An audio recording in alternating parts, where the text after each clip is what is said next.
Being a professional isn't about the money you make, the position you hold, your level of expertise, or fame. It's the motivation and the attitude you bring to your work. A desire for always learning and improving, and balancing your creative output with getting the business done. Welcome and join the Creating Pros. Hi, and welcome back to Creating Pros. I'm your host, Jim Nuttles. This week, I want to talk about probably one of the most powerful phrases we can use, both with ourselves and when we're talking to and working with others. And it's one of those things that will often make us feel uncomfortable. It will often, for some of us, be one of the most difficult things we can do and say. And at the same time, it's one of those things that we all at some point will have to do. And that is to use the phrase, I don't know. 3 little words. It's really simple. It can be really difficult to stand there and go and say, well, I'm not an expert in everything. I don't know the nth down to anything at all. Even for those of us who are expertise and have expertise in fields, even those of us who may have been doing things for a very long time, does not mean you're going to know everything about everything, even within your own expertise. So why do we get so uncomfortable then about being able to say, well, I don't know. I don't have an answer to you or for that particular question or for whatever the case may be? Well, it's because we generally don't like to be seen as not being competent or not being able to be helpful, or something that makes us look potentially weak. That being said, there's never an expectation we're going to know everything that's out there. I mean, realistically, the last time in human history where one human being could reasonably be expected, if they were extraordinarily well learned and educated and knowledgeable and all the rest of this, the last time somebody probably could realistically in a lifetime have absorbed all of the collective knowledge of human history that was on paper has been a couple of thousand years ago. So again, why do we feel so concerned about going and saying, I don't know, even if it's about something that we do have knowledge, we do have expertise? Well, again, it's that notion that, well, if you don't know this, what else do you not know? The important thing is not to say, I don't know. I mean, because again, coming out and saying, yeah, that's something I don't know, but how we follow up, how we respond to the next part of that is what is important. For some things, like my wife comes and says something to me about along the lines of something happening in pop culture, I may say, I don't know, and honestly, I don't care. For other things, it becomes, I don't know specifically, or I don't know about that specifically, but let me dig into it. Or let me look into that. Or sometimes, oh, that's really cool. I was on a panel this weekend at a convention and on a folklore and stuff, and it had a story come up I had never heard before. That was a lot of fun for me. It's like, I don't know anything about that one. I got to make some notes. I don't know is not a phrase of weakness or ignorance or anything along those lines. I don't know is the phrase that says, I have a lot to learn and I'm aware of that, but I'm also open and willing and able to recognize the fact that I don't know and I can't know everything. But what does become important is this. Again, it's how we respond to it after we say, I don't know, but, or I don't know, and. And that notion of, I don't know, or I can't answer your question specifically, it may be something about a very small detail that there's no reasonable expectation of knowing that. Or it may just be, do you even know anything about the topic at all? And the willing to go say, yeah, that's not me. I don't know anything about that. But I can dig into it, or I can learn about that. Or it's something that maybe even so far out of your skill set, your interests, everything else, you're like, nope, that's not me. A willingness to recognize and acknowledge what your knowledge is, what your skill sets are, and where your interests are is extraordinarily powerful, both for yourself and for the people around you. And often we get lost in this notion of feeling like we can't not know something when somebody asks.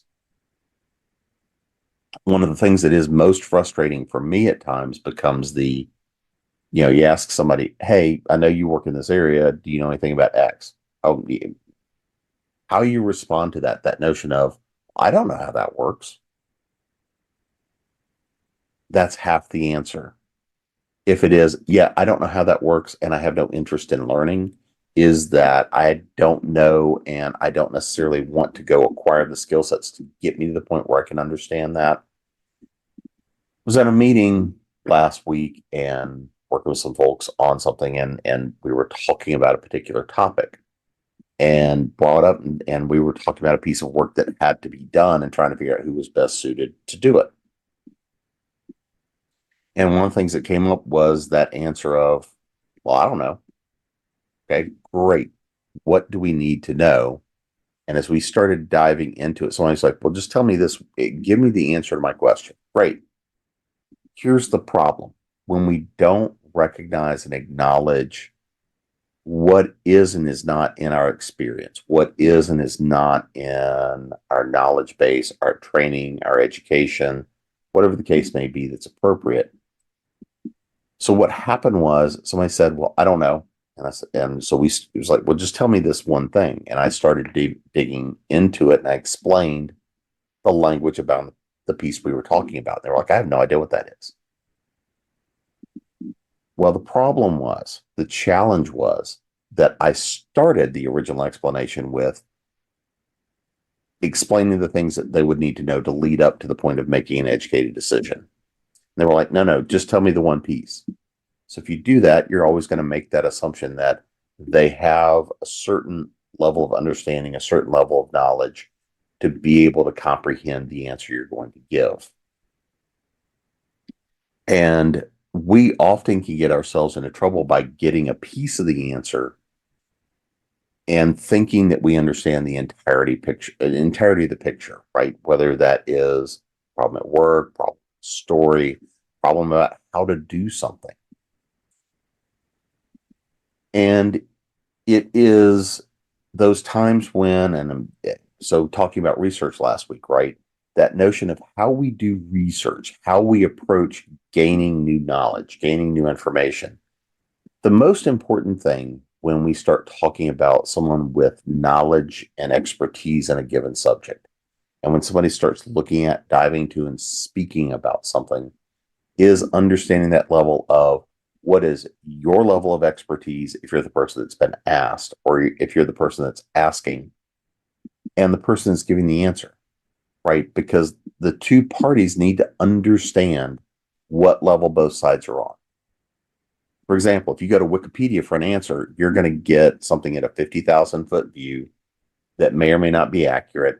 That if you really want to know and understand, then you're diving deeper into citations, you're diving deeper into additional research.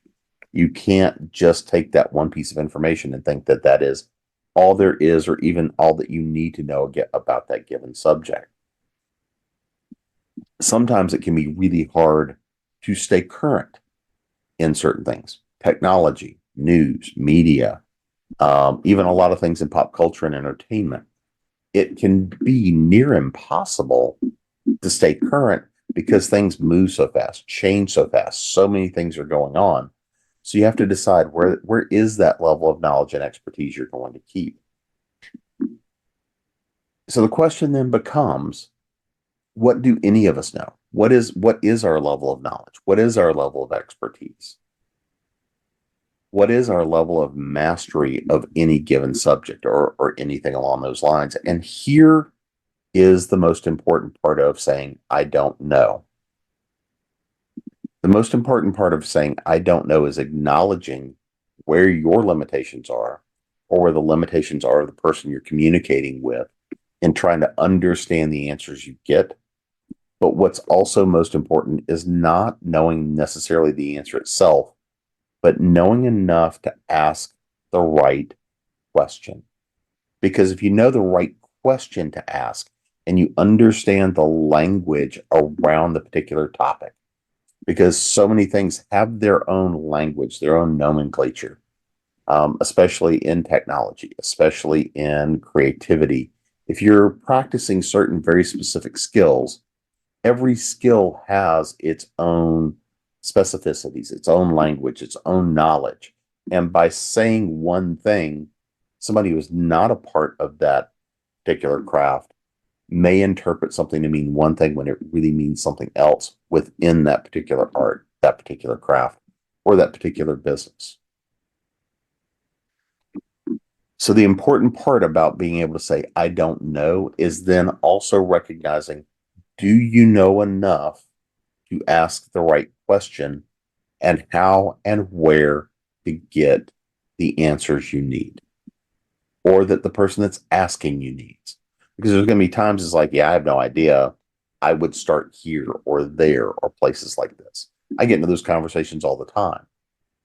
But again, this comes from a lifetime of doing a lot of weird, diverse things. That notion that somebody comes and says, what do you know about this given piece of folklore? What do you know about this given piece of technology or a process or an approach or just some general idea? It's not about, even with those things that you do know, it's about your ability to comprehend and communicate those things. Because one of the next biggest challenges we're going to run into is not the notion of being going and saying, I don't know, because today we have all of human history and all of human information really at our fingertips. We can gain a tremendous amount of knowledge and information and understanding about almost any topic in the world just by hitting a few clicks on a keyboard or pulling up our phone and pulling up a browser and tapping a few questions out. The problem becomes, if your I don't know means you're not and don't know how to start the right conversation or ask the right question. So the next time you get into a conversation, you're trying to learn something, you're trying to educate yourself, you're trying to fix a problem, whatever the case may be, sometimes before you go and you say, I don't know, or before you try to figure out what you don't know, try to figure out what you do know and what are the right questions to ask to get to the answers you need and to find the people that can communicate those answers to you in the ways that you can understand. So until next time, just remember, if somebody asks you something, never be afraid to say, I don't know, but that doesn't mean that you don't still have an ability to help if it makes sense. Because if you don't know something in particular, but you do have an idea on how to get to the answer, then you have the right questions to be able to give people, or you have the right ways to help serve them by being able to go digging for those answers yourself. So until next time, find something you don't know this week, go educate yourself on it. Until next time, this has been Creating Pros, and I'm Jim Nettles.